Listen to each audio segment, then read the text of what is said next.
Suprabhat. Good. And now this is Mugdha Gadgil, this is Ambarish Khare, and what is the remaining name? What is the remaining name which is mine? Ah, you forgot. It's Sucheta Paranspe. Okay? We are all Sanskrit people. She has already introduced us, so I'm not going to spend time on that. And there is one more thing. Before we start our discussion, I want you to know that if you have any difficulty, any question, you are most welcome. Because we are going to talk about some text which you haven't even probably heard of, right? So be careful, you can write down and then ask us. Though the subject is something like significance of Sanskrit literature in the times of AI, we have kind of reduced it or interpreted it to the significance of Rigveda, which is the most ancient available literature in the entire world, not only in India, in modern times, because AI actually means modern times, right? So we will talk about that and about Rigveda. How many of you know the name Rigveda? Very good. Wonderful. You, of course, sir. But anyway, so I'm glad that you have. And any other Veda? Come on, come on. Wonderful, Samaveda. I'm glad that's quite an unfamiliar name and you know it. Yes? Atharva Veda. Yajurveda. Yeah, Yajurveda. Okay. No, but I'm glad. I'm happy that you answered. So there are 4 Vedas, out of which Rigveda is the most ancient. I will not go into the details or any controversies, but it was composed at least 5,000 years before 17th December 2023.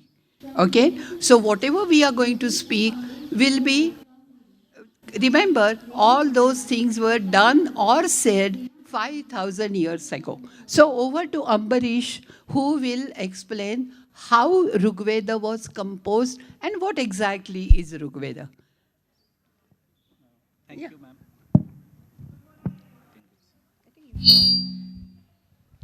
Thank you.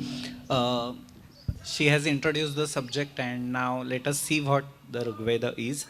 Uh, I would like to first inform you one thing, that Rigveda or the Vedas, which the names you have already said about that, like Samaveda, Yajurveda, these are the names that are familiar to us, but the difference is that this is not a single text which is available to us. There are many texts being together, kept together in that particular school, or in Sanskrit the word shakha or branch is used. So there is one Veda having multiple texts with it. And one of the texts which is basic to that particular shakha or particular school is named as Samhita.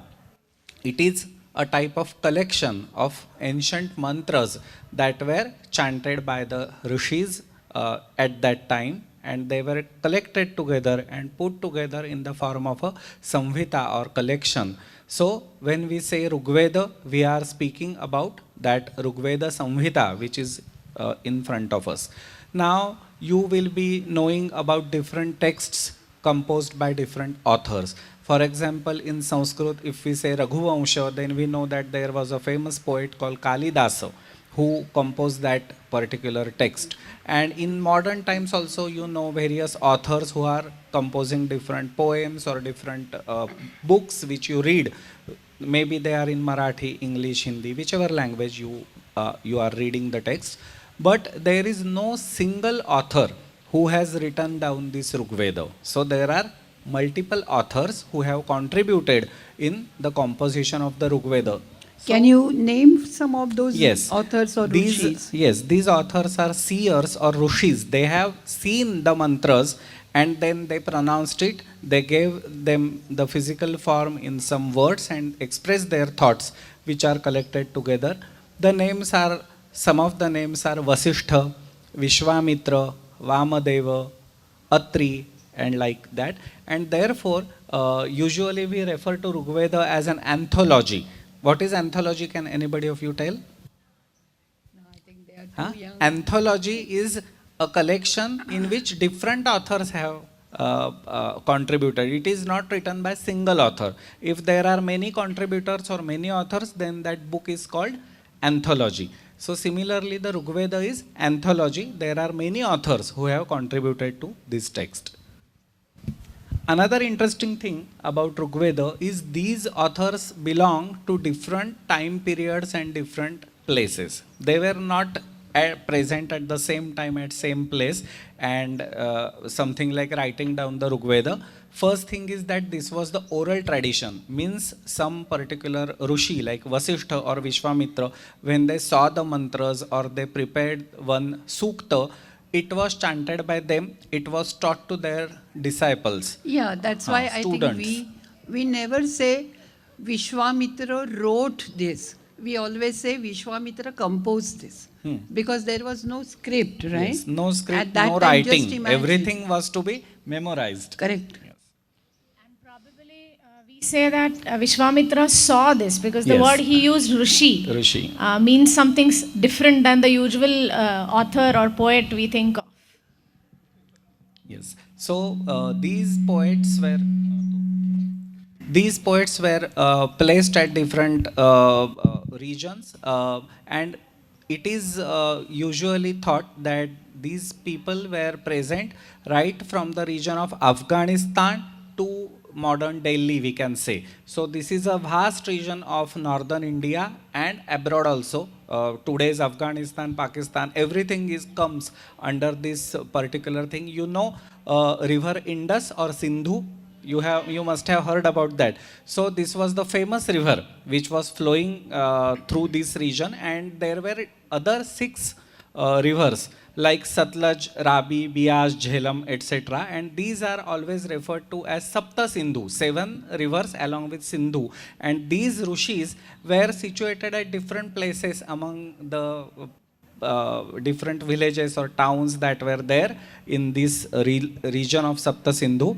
And they are also not at the same time. Some were ancient, some were modern. There was a difference, say around 100 or 500 years also between the two rishis. And this tradition of their hymns or suktas, that suktas were composed by particular rishi. It was taught to their students, and the students gathered different suktas and put together in one samhita, which we call Rigveda.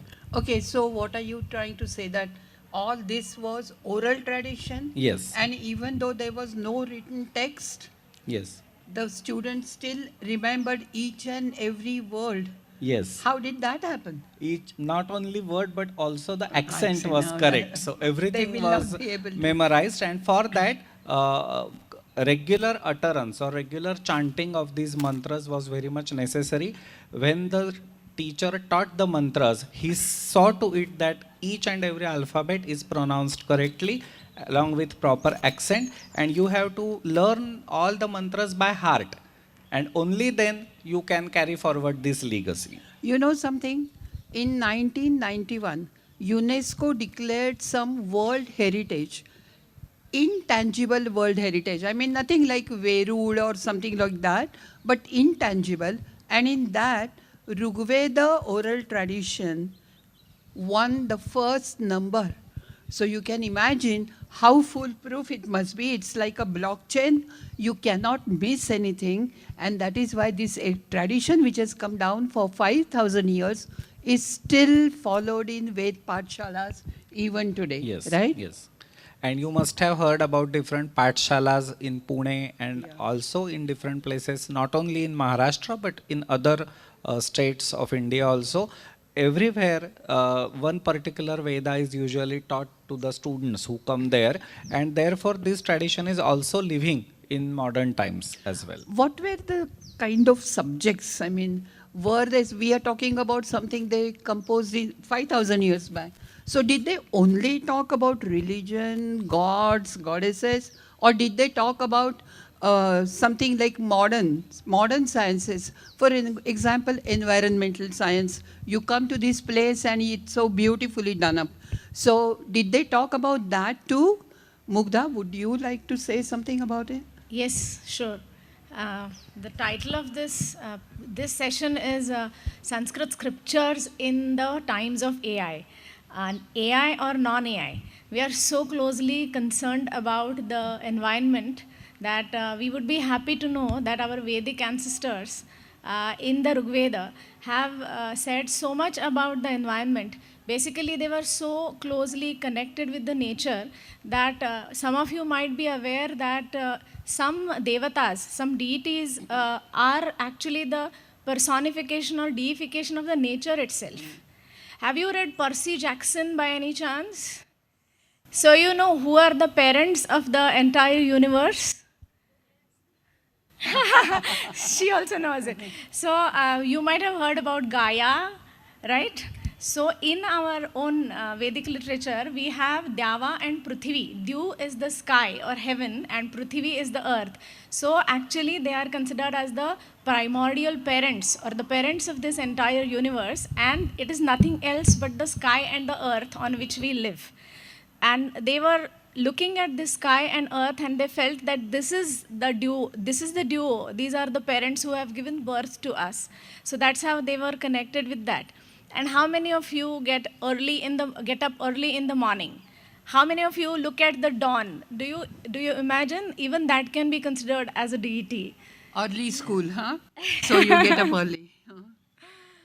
Yeah, so that is dawn. In Sanskrit, it's called Ushas or Usha. You might have heard this name even in the later stories. So she is said to be the beautiful deity, the female goddess, which can be seen in the early horizon with golden and red and pink colors. And all girls here, it's said that, I mean, not only the girls, everyone, it's said that she wears beautiful golden and red garments, and she sits in a chariot with the reddish cows. So all this is described as a poetry, but you can imagine how they were connected with that early morning times. And this Usha is not only a beautiful deity, she actually motivates everyone to work, which is a necessity in our life. The world should go smoothly ahead, and she is the motivator. So that's how they were connected with the deities which are coming from the nature.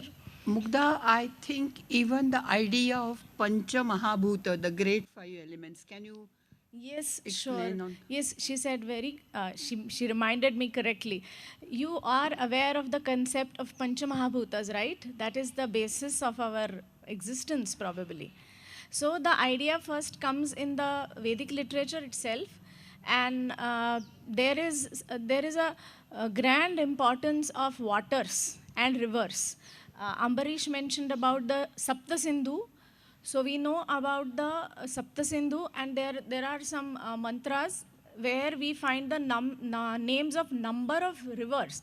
So we have Saraswati as the grand river. Some of you know it. Great. Then Sindhu is there, Ganga is there, Yamuna is there, and then the rivers which he mentioned, Jhelum, Chenab, etc. So we have Shatudri, Vipat, then Asikni, Kubha, and Kubha, Vitasta. Krumu, Gomati, Payoshani. So many rivers are mentioned 21 there. rivers are mentioned in Rig Veda. Just imagine. 21. Yeah, and just like the rivers, they were also very much devoted to the concept of water. So, water in the heaven and water on the earth. And that's how they also were very much very much fond of the rains. There is a deity called Parjanya. And they say that when the water from the Parjanya comes down on the earth, you find the greenery everywhere. And this is how we come to the importance of the trees. We are talking about the environment. So, whenever they used to cut the trees, it is very interesting. We also cut the trees these days, so many trees that we are worried about our environment. But they were so careful about it. They used to cut the trees, and they used to take care of the tree. They never cut it from the roots, first of all. And when they cut it, they used to chant a mantra. Yeah. Ma'am, Actually, they would, suppose there are 10 or 50 trees in a row. They will cut 5 trees, and the 6th they will leave like that. Okay? And secondly, when they cut the 5 trees, they would apply some arja, ghee, okay, something like a cream maybe. And they would say a mantra, Vanaspate Shatavalsham Viroha, which means, O Vanaspati, O tree, now you may grow better. You may have 100 branches. Even today, when we cut the tree, trim the trees in our garden, it happens, right? So they did that. And like she said, all the 5 elements, Prithvi, Aap, Tej, Vayu, Akash, that is, go ahead, earth, water. Yeah, so Yes, I would like to mention one more thing. How many of you are afraid of dark? Huh? So many of you. Now you can imagine that time, 5,000 or more years ago, there was no electricity available, no light in the time of after the sunset. Everything was dark. So they were afraid of a number of things like snakes, tigers, or lions, Wolves, or wild ghosts also, witches. Anybody can come and become harmful for their settlement. So they had only one deity coming to their help. Can you name that? Who can help them in the night? Fire. So that was the important deity in the Rigveda. So she may say something about that. Agni, yes. yeah, Agni. Agni was a very important deity for them, and you can imagine, as you said, in the dark when the sun sets, that was the only source of light and warmth for them.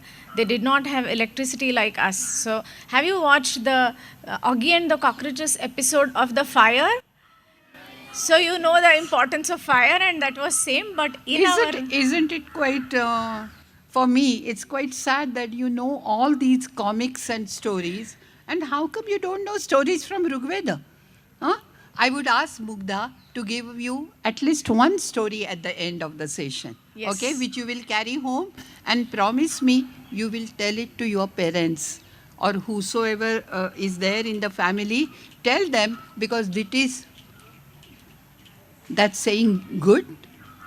Is it saying, oh, good? See, even we are learning. So, thank you. Go ahead. Yeah, and Madam mentioned the first half of the mantra. She said, Vanaspate Shata Valsho Viroha, and our ancestors said next part of it. They said, Sahasra Valsho Vayam Viruhema. So they knew if we cut the trees and we don't ask them to grow again, we don't take care of them, we won't be growing. So if the tree grows with 100 branches, we will grow with thousands of branches. And that's what actually we and all of you should be, you must be aware of it, but we have to take care of it further. And may I say something about when you get about these names of the rivers and further the communities and kings and etc. etc. I don't mind, but I don't know about the time. We have up till 10:45. Okay, then go ahead. I'm just, because these students, you are going somewhere else also after this? Okay, wonderful. Thank you. Yeah, for that I would keep 15 minutes also. Okay. There is one thing which I want you to know, that please prepare your questions. I told you in the beginning, I can see some of you writing down notes, but write down your questions also. And I'm so glad that this is for the first time. We are all university professors, and apart from some exceptions, all our audience is young, and spreading Rigveda and Sanskrit to young students is a great and satisfying opportunity for us, right? Okay, So Mugdha, true. go ahead. So true.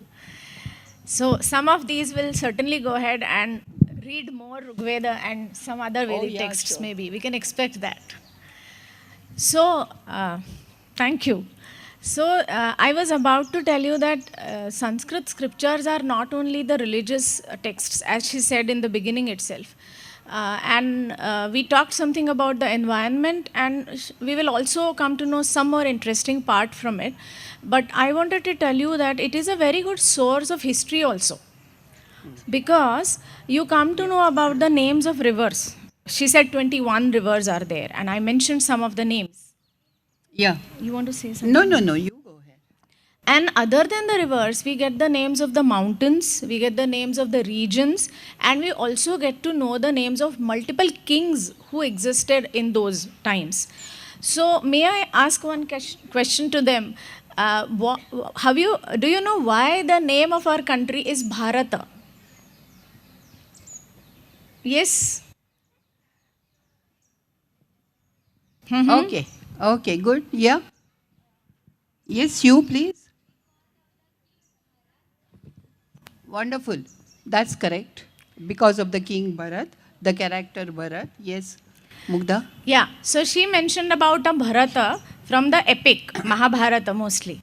But I want to tell you something about the historicity of this dynasty Bharata. It was not only a one king, it was a family called Bharata, and that family called Bharata is mentioned in the Rigveda, about which we are talking just now. So, Do you want to say that our name is as old as the Rigveda? Which will be wonderful. Now you must tell this to your other friends who have not here today. Huh? yeah. So, where do you find the reference of this Bharata family in the Rigveda? And there we go about the description of probably the war, which has the oldest mention in the literature. I know wars are not happy, but yeah, I mean, we can learn from them that we should not fight with each other. So we have a war named Dasharadnya Yuddha or Dasharadnya War or War of 10 Kings mentioned in the Rigveda. May I say something Of about course, it? go ahead, please. Would you Because like to this know is about the it? first ever reference to a war in the history of the world. A war that was fought 5,000 years back and which is recorded and documented with all its details, both geographic and historic, in Rigveda. So you will gradually know the significance of Rigveda. And it must have been a big war because there were 10 kings participating in that war. So it was not between just two kings, but a Yeah. large gathering must have been there. And as he had mentioned the chapters written by different rishis, so two of them, very important names, you know the names of Vasishtha and Vishwamitra, even in the epics. So those are the two rishis have mentioned about the Dasharadnya war in their chapters of the Rigveda. So we come to know that there was this young king named Sudas from the Bharata family. And there were 10 kings, as he mentioned, against him. So you can imagine how big army that must be. And there is this river called Parushni in the Rigveda, which is known as Ravi today. It is there in the Himachal Pradesh and also in Pakistan. So it's in Pakistan and India both. So you can imagine, as I said, it is right from the Afghanistan. We can see the geographic expanse of the Rigvedic literature or Rigvedic suktas. So we see that this war was fought at the bank of river Ravi or Parushni. And initially, when Sudas saw that grand army, he came to know that he's not going to win it by the straight warfare. So, what he tried to do is he escaped with his army to the other bank of Ravi or Parushni, and then he used some tricks which helped him. And some of the kings were killed in the war. Some of the kings tried to cross the river, and probably they were aware of the technique of making channels in the river. But somehow it did not help them. The river was flooded. And they were swept away. Yeah, they were swept away. And some of them realized that it is not possible to fight against this king Sudas, and so they went to him, surrendered, and they become his subordinates. So this is how King Sudas from the Bharata family established himself as a great king, and his kingdom was then established, and that's how we go back to the name of Bharata and then Bharata, which is the name of our country. That's good to know. Very good to know. Be proud of it. Okay? Really be proud of it. Yeah, please go. Like to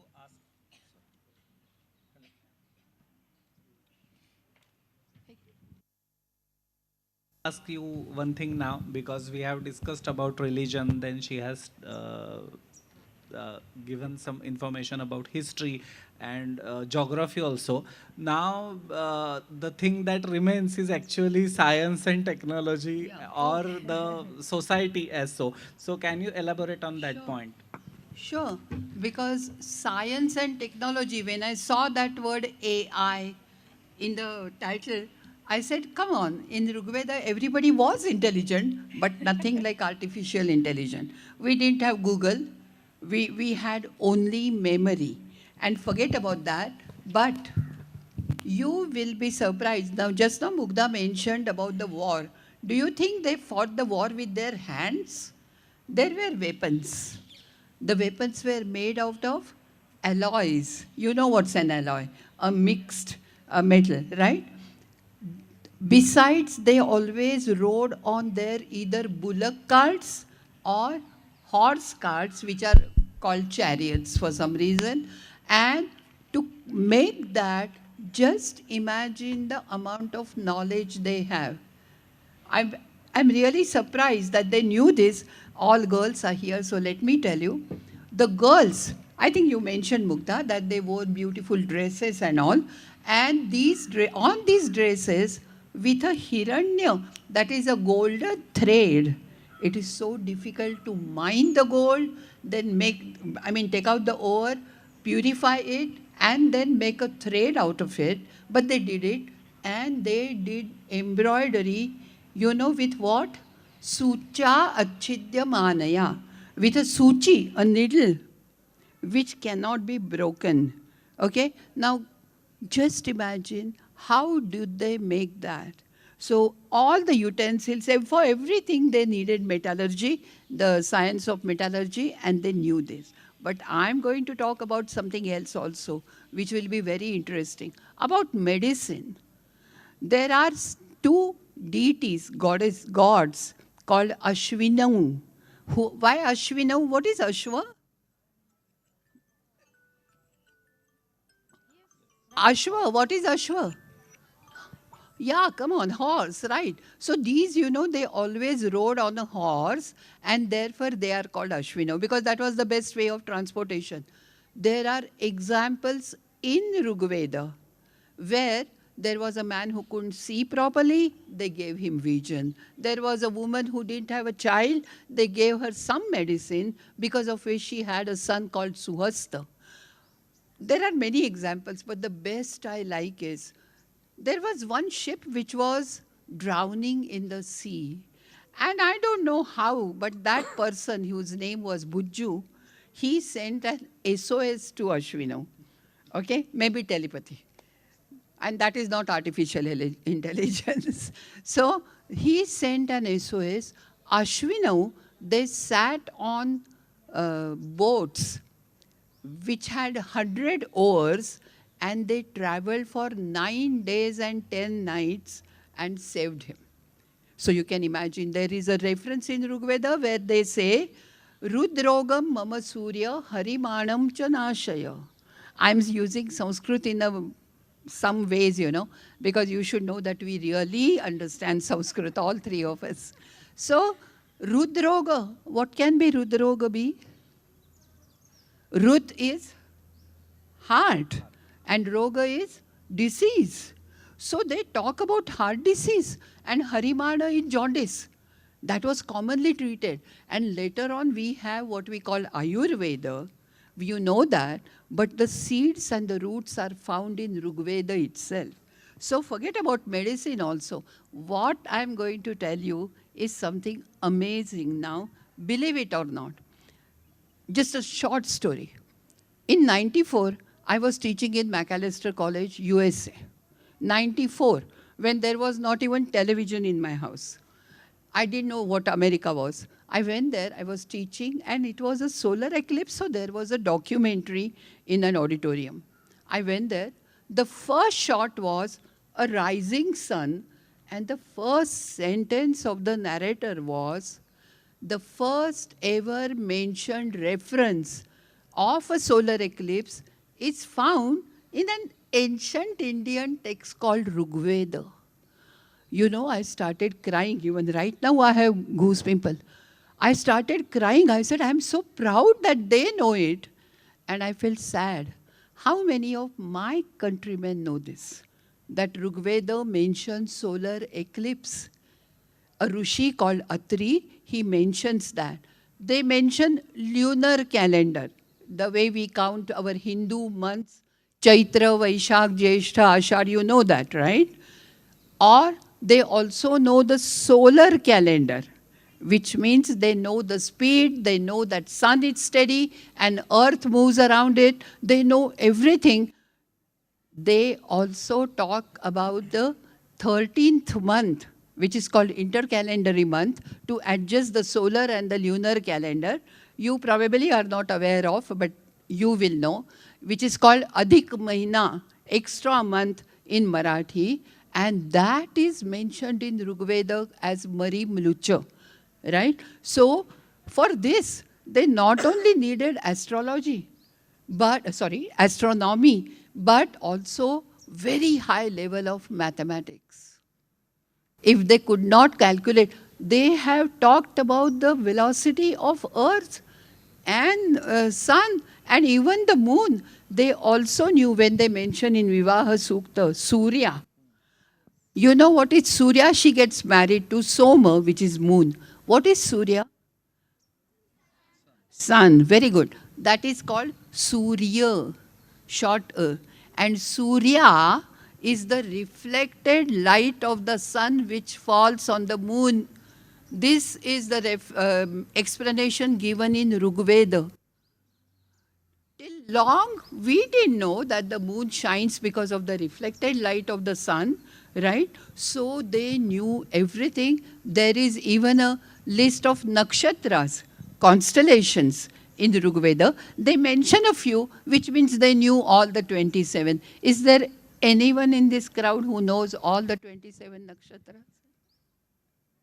Oh, I'm so sorry. As somebody is counting, no. Okay, as small children, we had to learn them. And so I can say Ashwini, Bharani, Kritika, Rohini, but forget about that.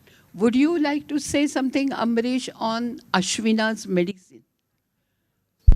Yes, And connection to Ayurveda yes, also. as you have suggested, there are a number of references of Ashwinu treating different people, and now we see that Ashwinus are gods, but still they are supposed to help human beings. They were always wandering among the humans and helping them, not only for freeing them from the diseases, but any kind of disaster or any problem. If there is some problem arising, you can just call Ashwins and they will come to I would help say, you. Ambarish, if this is disaster management, Ashwina, more than a doctor, Yes. they are Red Cross people. Yes. You know what I mean? The Red Cross people? The Red Cross people are always there.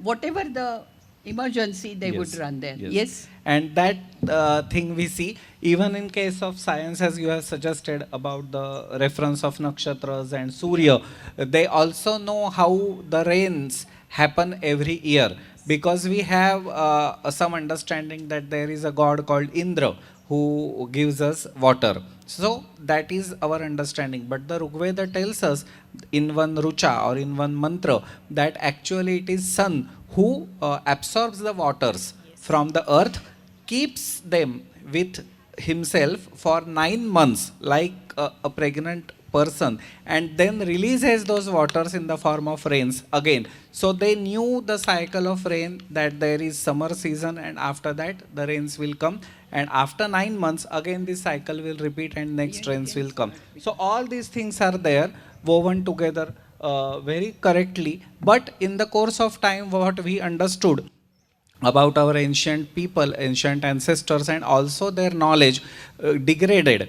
And these were only there in the form of mythology or ancient stories. But those stories also carried their history, science, technology, etc. And when we try to learn that language, when we try to understand these scriptures, then we come to know that yes, they were the people who knew many things which are also not understandable for us in modern times, and we get to know some new insights after learning something from the Rigveda. Thank you. After hearing what Ambarish said, I also remembered something. I'm sure you both will agree with me. There is a Manduka Sukta in the seventh mandala of Vasishtha, and in the very first mantra, we come to know that they were aware of the hibernation of the frogs. Samvatsaram Samvatsaram Yes. Shashayana Shashayana. Brahmana So, Vratacharinah. Yes. after one rainy season, the frogs go inside, they sleep till the beginning of the next rainy season, and they become yellow. Have you visited the hills in Pune, the lungs of our city? You still see the yellow frogs there. And the Rigvedic people have documented that. This was their Amazing, yeah. This was their observation, such minute observation. And when Madam was telling about Ashwinav, Madam, I also remember something like Ashwinav had a great variety in their vehicles. Can you say something sure. about it? By vehicles, I mean, they were all animal drawns, right? But what were the animals? Ashwa, which is horse, Vrushabha, which is bulls.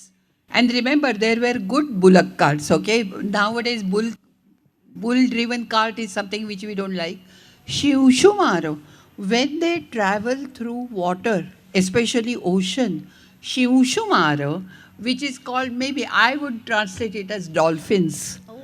And secondly, when they went through air, the birds were added as their transporters.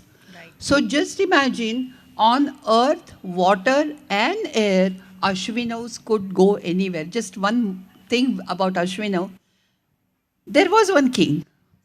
Like she said, Rigveda is full of history and full of names of kings. His name was Khela. Nice name. I mean, something which we could relate to. And he was, again, fighting a war. He was riding a horse, a female horse. Her name was Vishpala. Somehow, her leg broke while she was running in the war. And what did Ashwinav do? Sadyo Jangham Ayasim Pratyadattam. They immediately gave her an iron leg. Nothing like artificial limb center or something here. But have you seen a horseshoe? I think that was the first time when somebody did a horseshoe, fix a horseshoe to the hoof of that horse. And just imagine, to fix that, you first need a horseshoe, then you need small screws, and then you need a hammer. So they had all the tools, all the instruments. Okay? So, but apart from this, today's modern times, since there are so many girls, I think of some other subject, which is the position of women in Rigveda. What do you think were? You would always feel that, probably your great-grandmothers did not go to school. Even mine didn't, for that matter. But in Rigvedic times, the girls were given equal rights in everything in life. Their birth was celebrated. Rigveda says, Putrinasta Kumarinaha. So they celebrated the girl child's, you must be happy and proud. So they did that. The girls went to Gurukula. Their Upanayana was done. You know Upanayana? Don't use these words, but this is what you know. Thread ceremony. When you start wearing that Yajnopavita on your shoulder. So that is... Munja, she wants to say. In Marathi, you would say Munja, right? And that is something which is just an admission process to the Gurukula. So girls did that, and they were given so much freedom because they were educated. And when they chose their husband, remember just note down the words, they chose their husbands. Okay? So they went to a gathering where all the young girls and boys came together, they talked to each other, and they chose each other's life partner. And these girls, when they were married, they even rode vehicles. You will be surprised. There is one Rishi Mudgala, and he got tired of, all this traffic really makes you mad. And so he asked his wife, can you give me a ride today? And she said yes. And she was riding the chariot, And the description in Rigveda is that she was going so fast. And please believe me, but the girls ride the two-wheelers faster and more rash than the boys. Even I have done that, so don't worry. So anyway, so she was driving so fast. Rigveda gives you the description that her Uttariya, maybe Odni or Padar or whatever you call it, was fluttering in the wind. She was going that fast. So all these girls, they were wonderful girls, very adorable daughters, wonderful wives, and great mothers also, which is very important. You all know that mothers is, in fact, the word matru means the one that molds you, gives shape to your entire life. So matru is a very important thing. Would you like to add, any of you, to the position of women? Because there are more girls, and I'm so glad that even on the dais there are more girls than boy. So it is the girls who are actually taking the tradition of our traditional knowledge ahead. So, what is your opinion first? No, actually, this might be the reason that Vedas are apaurushaya, so to say. I agree with this. Because here the word Purusha is not in the sense of a male or female, other than female, but Purusha means a person. And when we look at the Vedic literature, it is said that Vedas are apaurushaya, means they are not composed by human beings, but they were present right from the beginning of the world, and these rishis just saw the mantras and means presented before us in form of some words, but before that also in the sukshma form, in the subtle form, those mantras were present. And there are number of hymns or number of suktas, as we say, that give this information about how the girls were there, what was their marriage system, what was the history.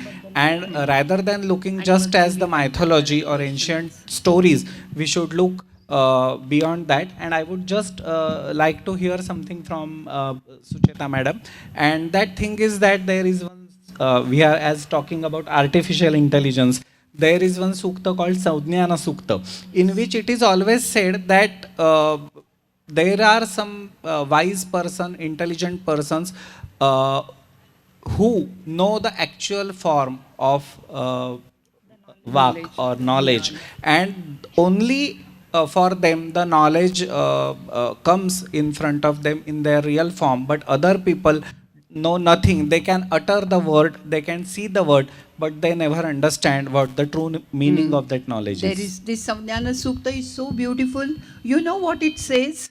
He has already said a lot about it, but they said the wise people in the society, like this international literature fest or something, they come together, and just as women, they sieve the flour. You know what is Pith Chalnitno Chalni? Like that, they sieve use their minds, their brains as a sieve and choose the right word. It is a beautiful thing. If I start talking about Rigveda, it will be too much. So I hand it over to Mugdha. Do you have to say something? Because I want to give more time for question answers. We have been telling you for last 40 minutes that how great our Rigvedic ancestors were. I would like to highlight one very significant part of their life and philosophy probably. It is called Rita. Rishitla Ru and Ta. We all know the Sanskrit word Ritu, which means season. So Rita is the predecessor of that Ritu, and Rita can be broadly described or explained as the nature's law. So why were they so successful in their life from all the sides? Because they followed this nature's law, the discipline. And I don't agree with Suchita madam when she says that the women drive more rash than the men. I don't accept it. But I would like to, I always feel that if we all, youngsters and all of us, we follow this nature's law, Rita, the discipline in our lives, there is nothing impossible for us. Yeah. as the present Indians, as the modern Indians. Yeah. No, I mean, I won't take back my words because when I was riding a two-wheeler, I have seen all this happening. Anyway, what I want to say is this tradition of Rigveda, and you don't even, does anybody know any mantra from Rigveda?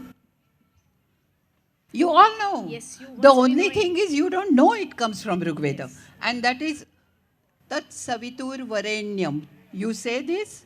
It comes from Rigveda. It is composed by Vishwamitra. So you should be happy that if somebody asks you, do you know Rigveda? You can say, yes, I know Rigveda. Can you sing a rucha or a mantra from Rigveda? You all can. In fact, those of you who have Ganpati festival in their houses, and we have Mantra Pushpanjali. How does it start? Om Yajnena Yajnam Ayajanta Devaha. Right now, you may not understand or pronounce it correctly, but you must be hearing it. Right? That also comes from Rigveda. So, Rigveda is with us. It is not only in our blood, I would say it is in our DNA now. We just cannot live without it. The only thing is you should be aware. Like I said, now you are all Rigvedi because you know one Rigveda mantra, two Rigveda mantras actually. And so go and spread this information to as many as possible. That is the most important job the young generation has to do because how many Litvists can be there? But it is your duty, your job to do that. All the best, and thank you very much for listening to us. And the questions are most welcome now. Yeah, there are some questions. We can see that. Yeah, please go ahead. How do you feel about the Sanskrit that is taught in schools? A very good question, but I'm happier the way you pronounce the word Sanskrit. And you did not say Sanskrit. It itself shows that you have been taught Sanskrit in a better way. Okay? This is one thing I always advocate. Who asked that? Oh, here, you asked that. Okay. This is the right way of saying it, Sanskrit. And therefore, if you notice, we all said Rigveda. I never spell the word Rigveda in English as R-I. That's wrong. The British couldn't say it, but we must keep our tradition alive. So Sanskrit, I don't know which school you go to. Is it CBSE, Central School, or ICSC board? So actually, it is very recently that they have started making some things compulsory, especially with this NEP, new education policy and all. And I hope even a little bit of Sanskrit in the school is important. You must have heard that they say Sanskrit is the best language for computer, right? So you better learn Sanskrit, you know. It's wonderful. I never regret that I learned Sanskrit. I always am happy. And so are these, and so will you be. You have anything? Okay, any other question? Yes. So, like, why and how Bharat was named to our country because of Bharat dynasty? Like, were they that much important or something? Actually, as I said, it is not Bharat. Originally, it is Bharat. Yeah, and Bharat converts into Bharat. So when, as she said, when you will learn Sanskrit, you will realize how and why does it convert. Bha changes to Bha. But yes, you will find multiple theories of naming our country as Bharata. But this is one of the significant evidences where we have a very influential royal family, namely Bharata, and because of their influence, the country might have been named as Bharata. Yes.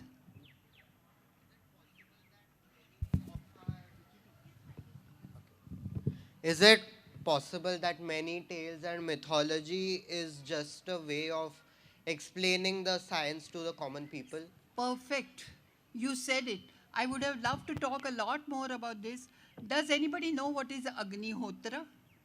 Agnihotra is a process where at sunrise and sunset, they light fire, say some prayers, and add ghee to that. Why did that happen? Because when these people went to their agriculture, their fields, they had to cook. They needed fire. So they offered arja in the fire so that the fire would get enkindled and they would cook. Same thing when they came back at sunset. And therefore, something which had practical wisdom behind it became a ritual. You get it? So, what you say is right. All these rituals that we see today have some practical wisdom behind it and some kind of significance around it, scientific significance, which we have forgotten. And my objection to the new generation is only this: they know so many things. They know Tat Savitur Varenyam. The most important thing they forget is it comes from Rigveda. Okay? So you are right.